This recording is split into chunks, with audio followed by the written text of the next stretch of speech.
Irmãos, neste mês de julho nós estamos trabalhando com uma EBF, que é Escola Bíblica de Férias de Adultos. Então, na escola dominical nós temos tido aulas bem dinâmicas e, assim, muito envolventes ou interativas, pensando sobre o culto. E o culto é alegria. Porque, às vezes, a gente olha a igreja presbiteriana, né, Welker, né? Ele pensa, essa igreja aqui está naquela classe dos que dizem assim: eu vou no cemitério para chorar, eu vou no campo para gritar e vou na igreja para gelar. Porque eles creem que a nossa liturgia, por ser uma liturgia ordeira, naturalmente não tem alegria, não tem emoção. Já tive irmãos que falaram: reverendo, eu gosto de uma igreja mais agitada. Mas é bom que a gente então entenda que de fato é culto à luz da palavra de Deus, para não errar. E Deus trata o culto com muita seriedade, né? E essa manhã eu preguei sobre 3 textos, né, Luiz? Que foram o capítulo 12. E é interessante que coincidiu 12 em cada um dos livros. O primeiro livro mais importante da Bíblia, Deuteronômio 12, 28 e 29, onde Deus fala: olha, quando você estiver na igreja, na igreja, quer dizer, no reino, lá onde eu prometi que ia dar para Abraão, a terra prometida, quando você chegar lá, cuidado, né? Você não vai me fazer um culto como os vizinhos seus fazem. Cuidado, guarda-te, para que você não copie o jeito deles adorar a Deus lá, porque eu não gosto daquela forma que eles têm de adorar. E depois do capítulo 12 de Romanos, onde Paulo fala, né, Cristina, que a gente deve apresentar um culto lógico, um culto racional, exato, um culto que você percebe a palavra de Deus claramente ali delineada. E aí vem Hebreus, que é um livro Talita maravilhoso. Hebreus, que é o livro onde fala do culto e do sumo sacerdote do Papa, entre aspas, o verdadeiro, não temos outro não, porque o Papa é chamado sumo pontífice, a ponte sumária, a ponte suprema entre Deus e os homens. E a Hebreus fala: não. O nosso sumo pontífice chama-se Jesus Cristo.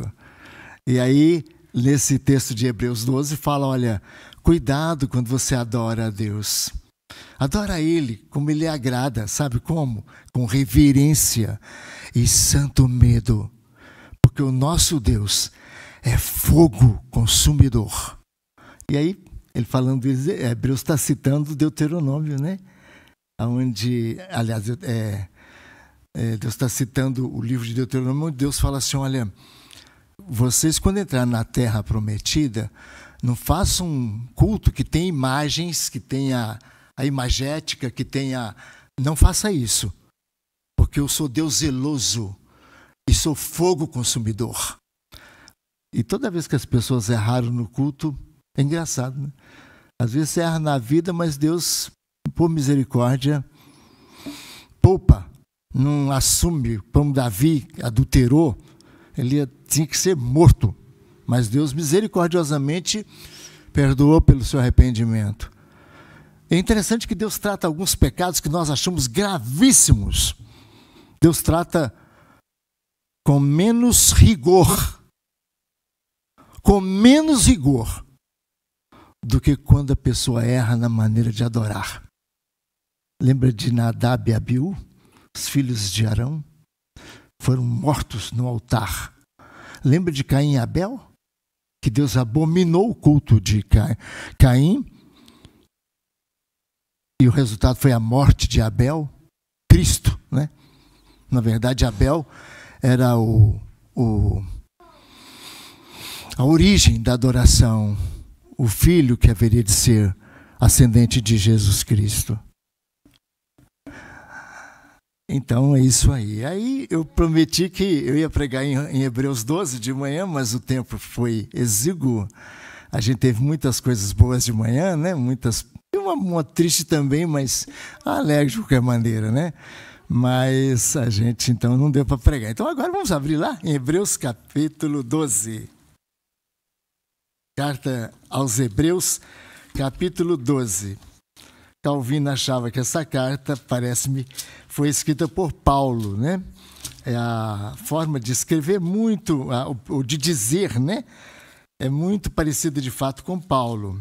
E a saudação final inclui Timóteo, que era filho espiritual de Paulo. Então eles pensam que, como Calvino e tantos outros, pensam que Paulo é o autor. Mas na verdade não dá para queria que fosse ele o autor, porque o capítulo 4 fala que esse autor já não estava na época dos milagres, né? Esse autor de Hebreus aqui, quando escreveu, ele não estava mais na época, Thalita, que estava tendo aqueles milagres, sabe? Então ele falou, olha, isso aconteceu naquela época, eu já não vi isso. Então Paulo viu, né? Paulo fez alguns milagres também. 12 de Hebreus, e vamos ler juntos o texto que eu queria que vocês memorizassem. Vamos ler juntos o texto que eu queria que vocês memorizassem. 28 e 29, vamos ler juntos. Por isso, recebendo nós um reino inabalável, retenhamos a graça pela qual sirvamos a Deus de modo agradável, com reverência e santo temor, porque o nosso Deus é fogo consumidor. Quem escreveu Hebreus é uma incógnita. A gente sabe que foi o Espírito Santo, e por isso não tenho nenhuma dúvida que é um livro abençoado e feliz e cheio de graça maravilhosa. E fala do sacerdócio insubstituível, pleno, suficiente de Jesus Cristo, nosso Senhor. E por isso Hebreus é o livro que a gente pode dizer do santuário.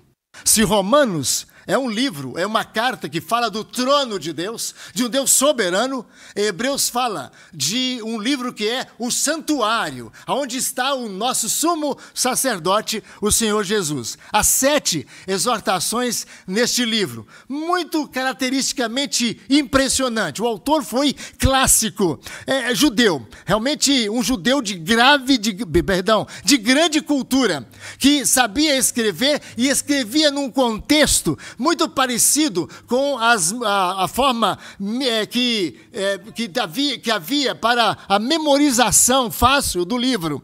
Assim como você, por exemplo, tem o livro de Jó, que é dividido em partes, parece 7 também. Assim como você tem os 7 milagres de João. Assim como você tem outros livros divididos em 7, como Apocalipse. Hebreus também é dividido em 7 exortações. E uma exortação que sucede a outra. E cada exortação que sucede à anterior é mais forte, até chegar àquela que é aquela principal final, aonde fecha o livro. O assunto é, olha, você não deve voltar ao judaísmo. E a razão é o seguinte, quando escreveu-se essa carta, irmãos, o povo, o Silas, eles estavam, assim, querendo voltar ao judaísmo, porque o imperador decretou que a religião cristã era a religião ilícita. Enquanto que o judaísmo, por causa da capacidade de adaptação, foi considerado religião lícita. Mesmo porque o judeu com muito dinheiro, entende? Ele é muito benquisto em todo lugar. A gente fala que os Estados Unidos defende muito Israel. Ótimo. E devido às tradições e às concepções e também os ensinamentos e também a cultura judaica, que é de fato a raiz da cultura cristã, a gente sabe que os Estados Unidos tinha que ser mais amigo de Israel por causa dos valores que aqueles países como cristão e judeu têm em comum. Mas não sejamos tão inocentes. O fato também é que os judeus têm um poder nos Estados Unidos impressionante. Os maiores bancos americanos estão na mão de judeus também. De sorte que a coisa é feita de um critério que não é apenas só a questão cultural, ou vamos dizer assim, né, de valores e princípios, mas também econômico. E se Israel fosse um país bem pobre e não tivesse talvez tanta gente riquíssima como tem lá nos Estados Unidos, possivelmente podia até os Estados Unidos ter certa consideração, mas pode ser que não fosse tanta. Entretanto, os judeus, então, lá em Roma, tinham muita concepção, ou tinha muito carinho da parte do império. Mas os cristãos, não. Esses pobretões, eles eram um problema. Além de ser uma grande massa, que em Roma, que a igreja cresceu muito, além disso, eles não saudavam o imperador, dizendo, salve rei, salve senhor, salve Quirion. Eles não faziam isso. E por isso eram abominados. Eles eram muito perseguidos. E Nero, naturalmente, resolveu pôr fogo em Roma. Mas o pior é o seguinte: quando Nero resolveu pôr fogo em Roma, ele tinha que arranjar um bode expiatório. Ele tinha que achar culpado, certo? Então, isso é muito comum acontecer nas sociedades, normalmente nos países e nas gestões. Faz uma coisa errada e pega e joga em cima de um grupo, entende? Para poder desviar a atenção de quem de fato fez aquilo. E os estudiosos acreditam o seguinte, que Nero ia pôr fogo em Roma e que já estava mancomunado com a liderança política da cidade, que os culpados iam ser os crentes. Sabendo disso, o autor escreve essa carta. Porque quando começou o cristianismo a não ser tão bem visto, sendo religião ilícita, os crentes cristãos, os cristãos, começaram, Neide, a pensar o seguinte: sabe de uma coisa? Há muita diferença, Luiz, entre o judeu e o cristão. Tem gente que pensa que o Deus do judeu é até o Deus dos cristãos, e não é, viu? E não é. O cristão sabe, o cristão verdadeiro sabe que o Deus de Israel não é o nosso Deus. É escandaloso isso, né? Parece, né? O Israel tem o mesmo? Não, não tem, não. Absolutamente. Hoje, o Deus de Israel não é mais o nosso Deus. O nosso Deus, o Deus do cristão, é o Deus e Pai de Jesus Cristo, nosso Senhor. Esse é o Deus revelado. Esse é o Deus verdadeiro. E estamos no verdadeiro, no seu Pai e no seu Filho, o Senhor Jesus Cristo. O judeu não considera Jesus revelação de Deus. Por isso eles são ateus. É incrível dizer assim, até chocante, não é verdade? Mas é a verdade. Eles não creem em Jesus Cristo. E de tabela, eles não são e nem podem ser considerados cristãos ou candidatos ao céu, se não se converterem, se não, na verdade, se arrependerem e fazerem parte do novo Israel que é inaugurado em Jesus Cristo, o nosso Senhor. Daí essa multidão de evangélicos que fica cantando música de Israel, e vamos lá para Israel, não sei o quê, eu fico com muita pena, porque na verdade eu digo que devemos ter a maior consideração, óbvio, não é? A maior consideração com Israel, afinal de contas eles foram aqueles que trouxeram para nós as riquezas maravilhosas da revelação de Deus no Velho Testamento. Então por que não, de fato, ser bem agradecido? Paulo fala isso. Devemos ser gratos a eles. Isso é uma coisa. Ser agradecidos ao povo de Israel é uma coisa. Agora, meus irmãos, tomar a posição de dizer que aquele povo lá é um povo igual a gente, que a gente crê igual a gente, não. Nem tão pouco o culto deles, nem tão pouco o Deus deles é o nosso Deus verdadeiro. O que Hebreus faz? Hebreus diz assim, olha, vocês estão voltando para o judaísmo para se proteger contra o imperador. Porque uma vez que há tanta similitude entre o cristianismo e o judaísmo, não custa a gente dizer que é judeu, que é do judaísmo, para evitar a perseguição de Nero. Entenderam agora? E então eles estavam voltando, eles estavam indo para as sinagogas. E o autor fala, não façam isso não. Prefiram morrer, prefiram entregar a vida de vocês aqui, mas não volte. Porque se vocês voltarem, Deus não se agrada de quem retrocede. Deus não se agrada. E aí o autor vai então agora fazer 7 exortações. E aqui nós temos a sua última exortação. E nessa exortação ele introduz o capítulo 12, onde há algumas coisas muito preciosas neste capítulo. Ele vai dizer para a gente, neste maravilhoso capítulo que nós temos aqui, ele vai trazer para nós algumas coisas de grande significado. Entre elas, nós vimos, por exemplo, que ele ao fazer isso, o autor vai trazer para nós alguma coisa. Primeiro ele vai dizer sobre a disciplina que Deus às vezes dá às nossas vidas. Eu gostei do hino que nós cantamos agora, né, Elke, né? Muito lindo, né? E essa estrofe não é foto. Eu já falo com foto, eu amo esse hino para essa escola. Não penses quando estás aflito que Deus aqui te abandonou, nem Thalita. Nem julgues que é de Deus bendito quem sempre aqui feliz andou. Ah, é rico, né? É porque Deus abençoou. Não sei. Não sei. Às vezes Deus dá riqueza não é para abençoar não, viu? A pessoa que recebe uma grande riqueza não é para abençoar não, é para desgraçar a vida dela. Sabia disso? A pessoa não tem nada com Deus, Deus joga a riqueza para ela. E com a riqueza ela vai se afastar da graça de Deus. Então, ele diz assim, o além trará grande alteração e o crente de Deus terá o seu galardão. Irmãos, o autor aos Hebreus, então, no capítulo 12, ele fala das lutas, né? Ele fala das dificuldades da disciplina. E na disciplina ele diz, olhe para Jesus. Ele sofreu. Depois ele fala, aceite a correção, porque é um pai que está disciplinando você, porque o pai te ama. Depois ele vai dizer, suporte as dificuldades, suporte. Depois ele vai dizer, sejam fortes, não desanimem não. E aí passa a segunda parte, em que na advertência divina, eles falam, vivem em paz, meus irmãos, uns com os outros. Rejeitem, reflitam sobre o Monte Sinai e reflitam sobre o Monte Sião. E vocês atentem à profecia e vocês adorem a Deus. E no adorar a Deus é que a minha atenção é chamada. E ele vai dizer assim, por isso, né? Ele vai, por isso, recebendo nós um reino inabalável. E agora, observe só. Versículo 18, abre comigo aí, 18.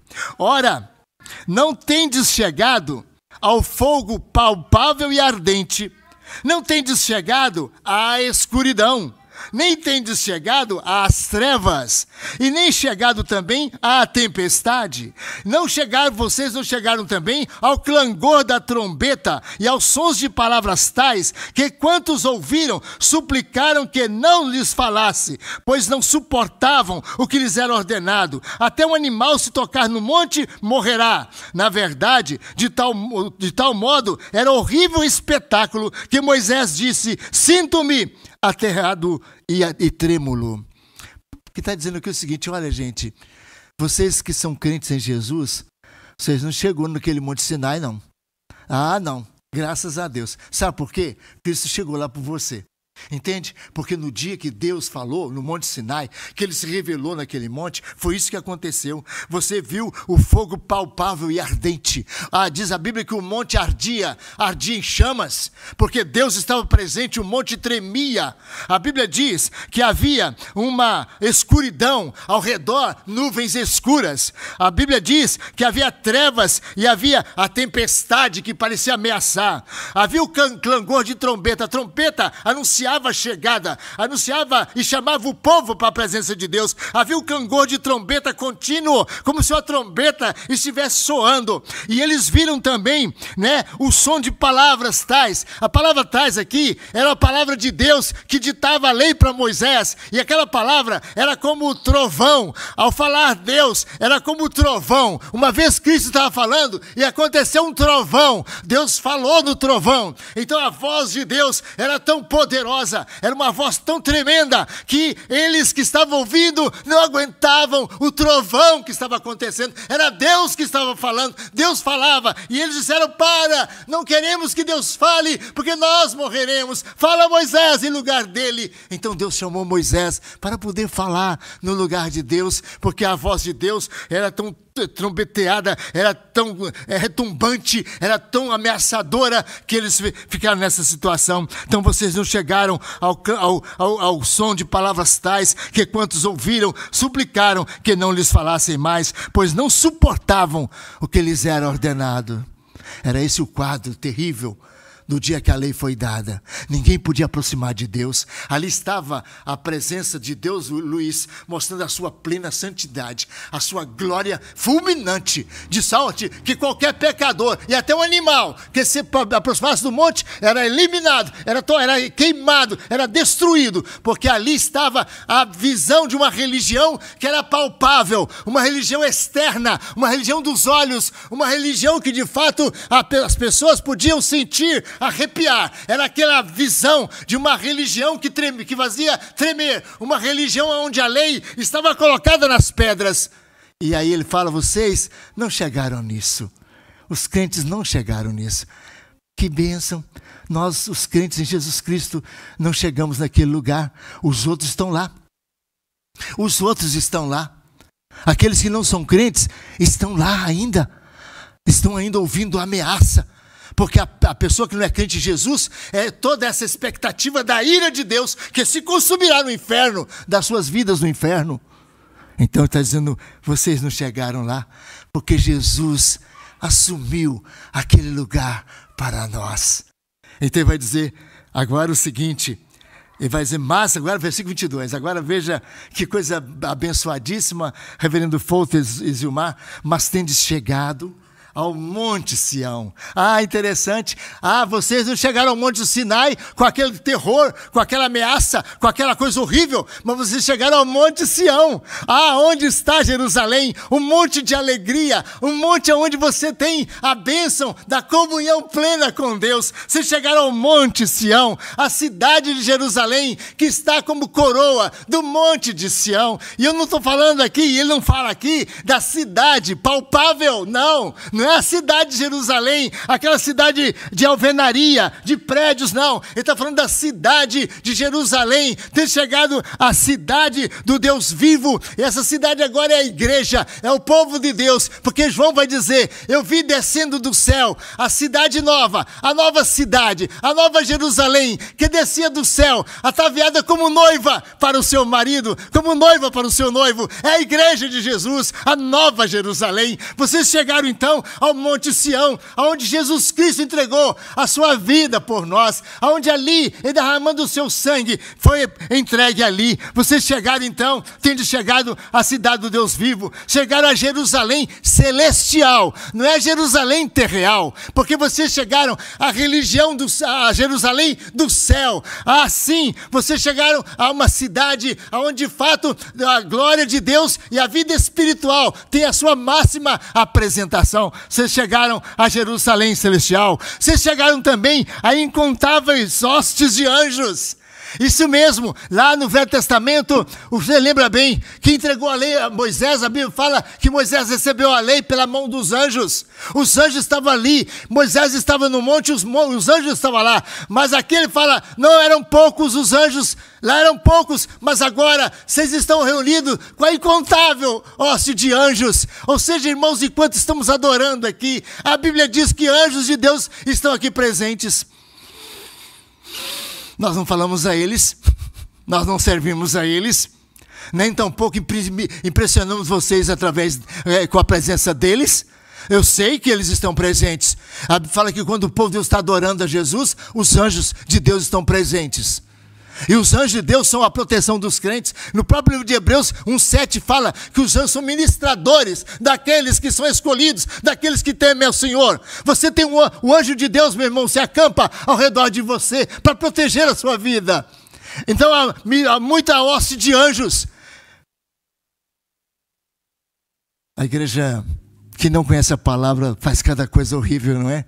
Há pouco tempo eu vi um pastor americano que é desses, gosta de impressionar as pessoas, arrepiar as pessoas e arrepiá-las dentro da igreja.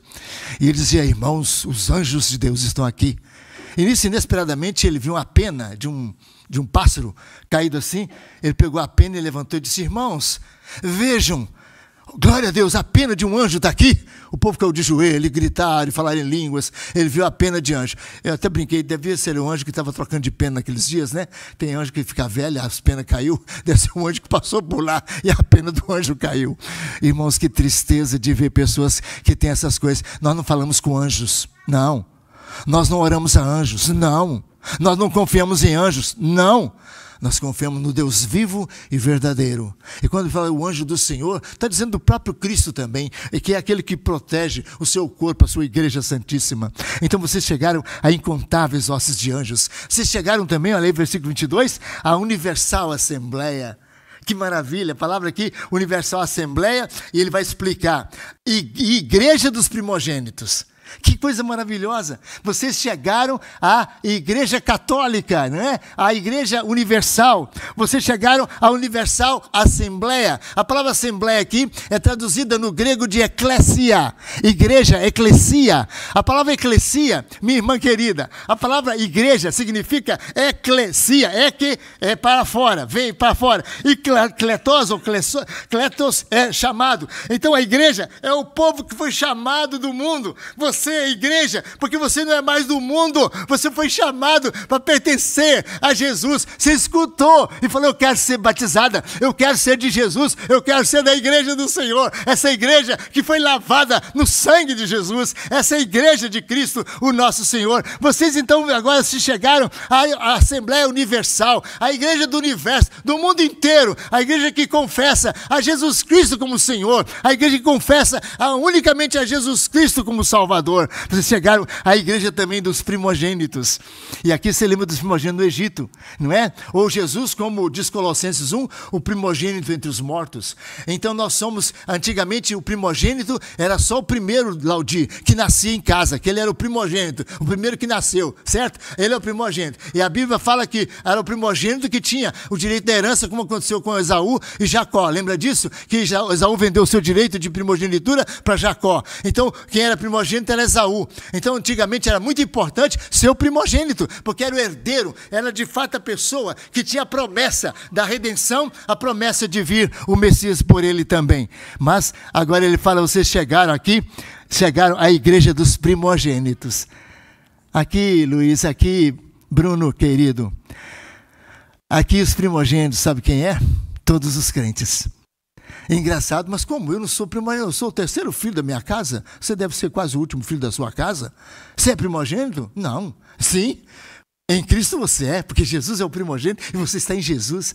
Quando nós estamos em Cristo, nós chegamos à igreja dos primogênitos. Nós somos considerados por Deus o seu filho, por amor de seu filho. Nós somos chamados filhos de Deus pela fé que temos em Jesus Cristo, o nosso Senhor. Deu para entender? Então você chegou também aos primogênitos. Então você chegou agora à graça maravilhosa chamada Igreja dos Primogênitos, arrolada nos céus.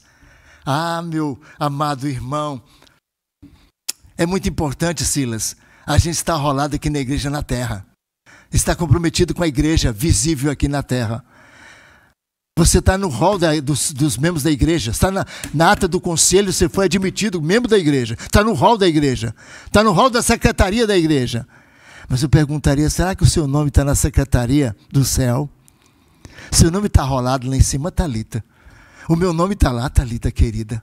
Será que o nosso nome está rolado lá em cima? Um dia os discípulos chegaram para Jesus e disseram: Senhor, os demônios se nos submetem. Estamos fazendo milagres, Senhor.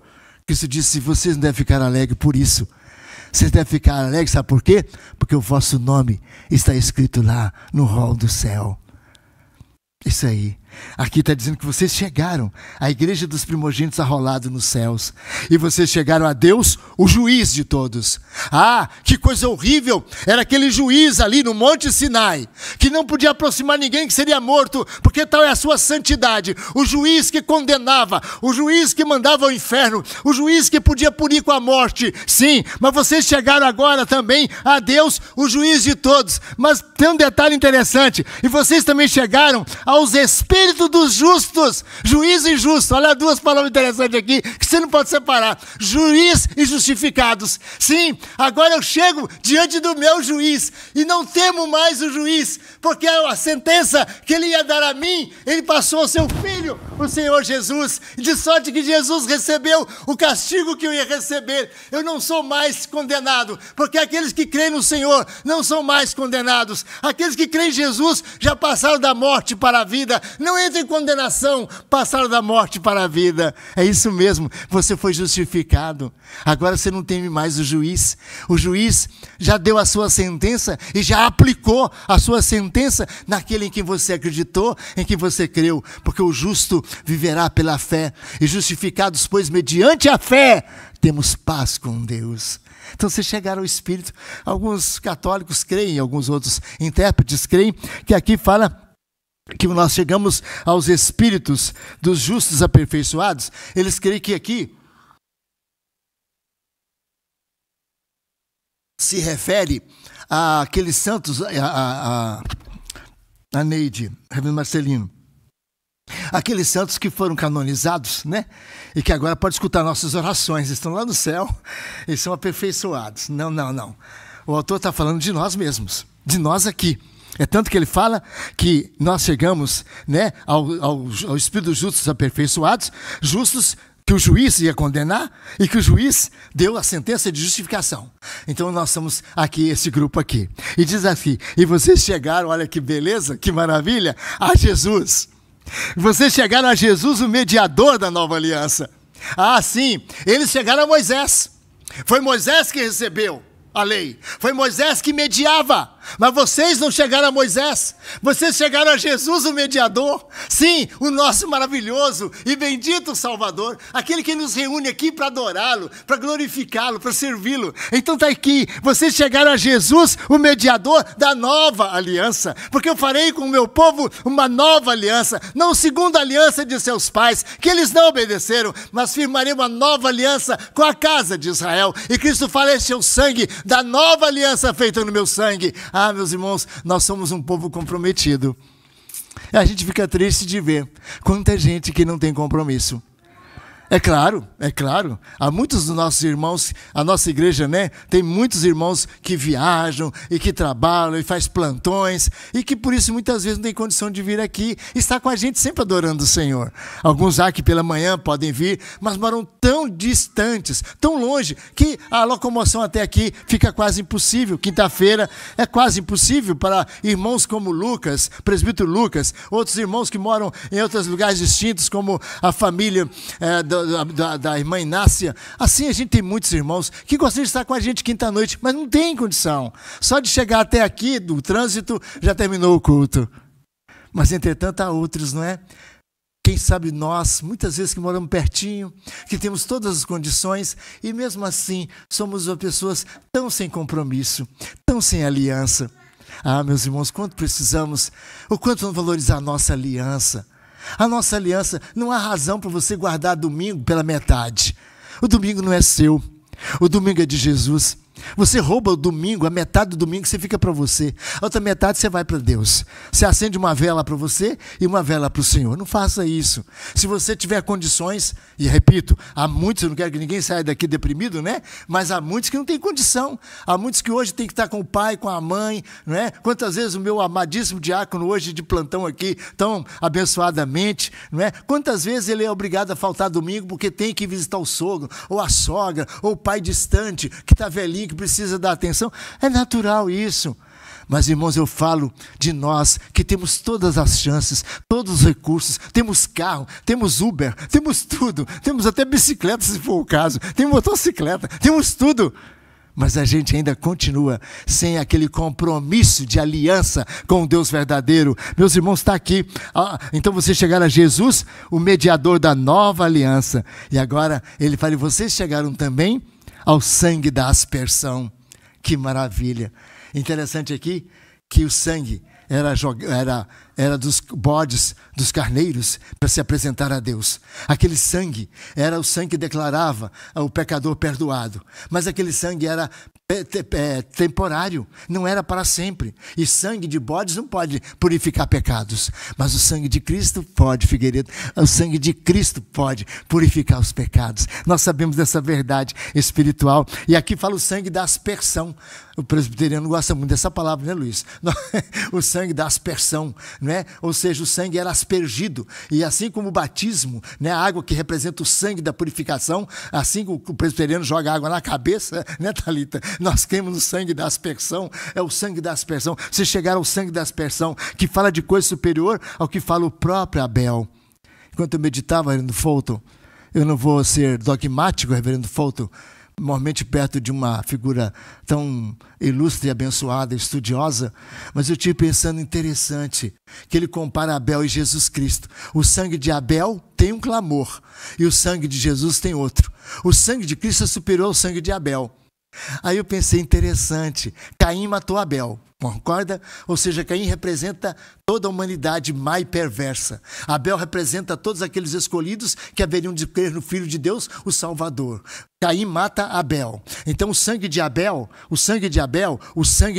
reclama. O sangue de Abel pede vingança contra aqueles que não obedecem ao Senhor. E eu pensei, interessante, se você não crê em Jesus Cristo, o sangue de Cristo vai reclamar. O sangue de Cristo, você é culpado de sangue.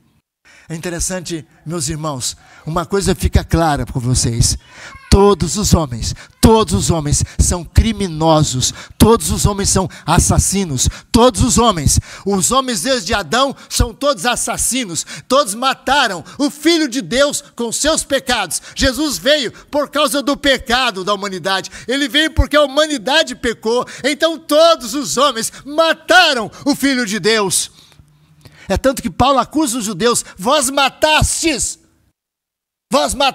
o justo.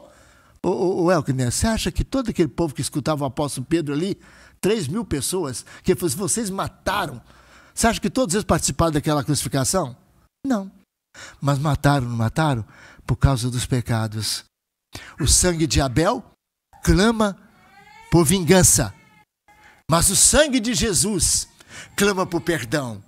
O sangue de Cristo é mais excelente, é mais glorioso que o sangue de Abel, porque na verdade ele fala de coisas superiores, fala da redenção, fala da justificação, fala da salvação, fala da nossa ida para o céu. O sangue de Jesus, sendo tudo isso, meus irmãos, apresentado em relação ao culto do Velho Testamento e o culto do Novo Testamento, a revelação de Deus no Velho e no Novo, ele diz assim, então por isso, agora ele conclui. Vamos ver, olha comigo aí, versículo 28. Por isso, recebendo nós um reino inabalável. Que é interessante, né? Porque o reino lá, quando Deus manifestou no monte, o monte abalou. Tremia o monte tremia. E as coisas caíam. Mas ele falou, nós recebemos um reino inabalável. Achei engraçado que o doutor Augusto Nicodemos, escrevendo um comentário sobre esse texto, ele fala que na casa dele tem um pé de... que aqui, o Silas, temos um pezinho de... essas frutinhas vermelhas aqui, pitanga. Então, quando elas ficam madurinhas, você balança e elas caem. Mas as pitangas verdes permanecem, porque o caule está segurando elas. Ele fala mais ou menos a figura é essa aqui. Entende? Quem não tem estabilidade e segurança, quando balançar vai cair. Aquele povo daqui do Velho Testamento caíram todos no deserto. Não tinha firmeza. Receberam um reino que era abalado. O reino que foi abalado. Mas nós não. Recebemos um reino que é permanente. Um reino inabalável. Ele fala, por isso, recebendo nós um reino inabalável. Ele fala, tenhamos a graça. Somos salvos pela graça. Pela graça, você, minha irmã querida, pela graça de Deus, confiando na graça de Deus, você irá para o céu com Jesus. Você irá perdoada, porque você crê na graça que te perdoa. Então, essa graça, você retém essa graça, pela qual você então agora adora. A palavra aqui é o que não é 28 fala assim, temos a graça pela qual sirvamos. Eu não sei se a sua versão é sirvamos, né? Essa palavra aí é latriomen, de onde vem idolatria, latriomen, adoramos, cultuamos, é a mesma coisa. Então, retemos a graça pela qual adoramos a Deus, fazemos culto a Deus, certo? De modo agradável. Como? Com reverência e santo temor. Ou seja, interessante, Moisés teve medo, não foi? O medo permanece? Sim, o temor permanece. Mas há um temor agora que é temor e alegria. Porque de um lado sabemos que é um Deus poderoso, que é um Deus que é fogo consumidor. É o mesmo Deus lá do Monte Sinai. É o mesmo Deus que não suporta o pecado. É o mesmo Deus que punirá o pecado com o inferno. É o mesmo Deus. É fogo consumidor. Entretanto, o crente sabe que ele está num reino inabalável e por isso ele tem, se de um lado ele tem temor, do outro lado ele tem alegria. Então ele sabe que ele tem reverência e ele tem temor, ele tem esse temor de Deus, o nosso Deus verdadeiro. Meu irmão, adoração verdadeira de Deus, meu amado e dileto pregador, futuro pregador. Meus irmãos queridos, o fato maravilhoso que nos guarda em nossos corações é isso aqui. Que o nosso Deus continua o mesmo Deus. É o mesmo Deus que lá no Sinai se revelou a Moisés. Eu digo a vocês que não é o mesmo Deus dos judeus, porque aí é diferente. Ele é o Deus, e ele é o Deus verdadeiro, porque ele revelou a nós em Jesus Cristo. Então os crentes, os cristãos conhecem o Deus verdadeiro, que é o Pai de nosso Senhor Jesus Cristo. Os judeus que não conhecem o Deus verdadeiro revelado em Jesus Cristo, esses então, naturalmente, não conhecem. Os judeus que esperavam Jesus vir, que esperavam o Messias, morreram na fé em Jesus Cristo, morreram na fé do Senhor Jesus. Mas Israel de hoje, muitos deles ainda não chegaram a esse Deus verdadeiro. Então diz aqui, o nosso Deus é fogo consumidor. A nossa adoração, portanto, a nossa adoração é alegria e temor. Estou alegre de estar na igreja? Sim. Como é a minha alegria? Eu disse de manhã, não é? Que a alegria nossa é uma alegria que é educada pela palavra de Deus.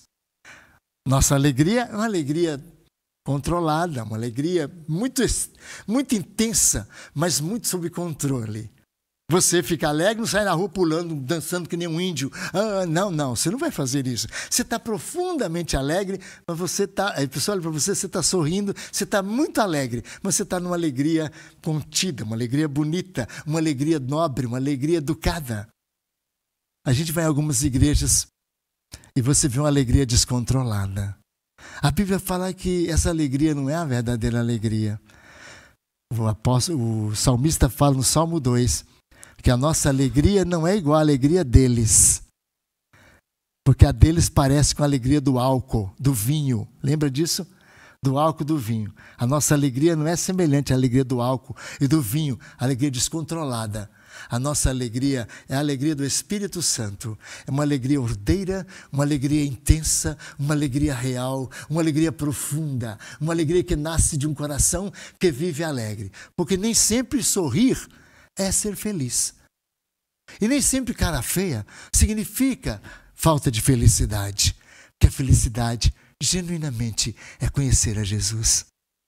Meus irmãos, aqui está os fundamentos preciosos da graça de Deus na nossa adoração. A nossa adoração não é mais externa, não é mais do toque. Ele se tocava no monte. A nossa não é mais essa adoração. A nossa adoração não é de arrepios apenas. Podemos ter arrepio, podemos ter emoção, podemos. Mas a nossa adoração é uma adoração espiritual. Porque Deus quer que os seus adoradores o adorem em espírito e em verdade. Que Deus abençoe. Que Deus nos guarde da adoração errada. Que Deus nos proteja, irmãos, de adorá-lo de maneira profana, de levar seu nome que é santo. Deus não terá por inocente a quem tomar o seu nome em vão. Hoje nós temos músicas gospel que você escuta e você não sabe se a pessoa está cantando para um amante, para um namorado ou se é para Jesus. Né? Canta aquelas musiquetas horríveis e você pensa que a pessoa está cantando é para um namorado. O jeito de cantar é para um namorado. Não cante assim, não.